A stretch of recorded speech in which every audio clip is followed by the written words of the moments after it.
We have the opportunity to make a habit of empathy. Judge Sotomayor has given speeches and written articles promoting judicial activism.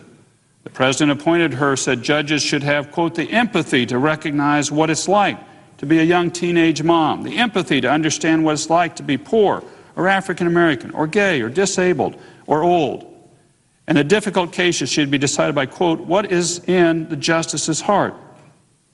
Now, while I think it's admirable to have empathy, a justice and a person that sits on the bench is to decide this based on the law. That's what they're to decide upon, not an interpretation or a rewriting of the law.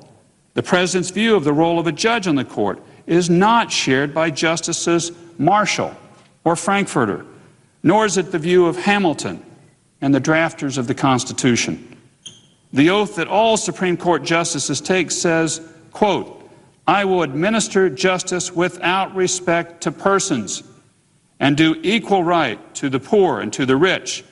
End of quote. That's the oath that they take. The justice is to be blind and just to hear the case and decide it based on the facts and what the law is, and say what the law says, not what they wish it to be, nor what is in their heart. It is to be blind, and it's to hold these and to weigh this equally and fairly to determine the truth and to determine the outcome in the case. The president is asking his nominees to ignore, in essence, their oath. And I fear Judge Sotomayor is all too eager to comply.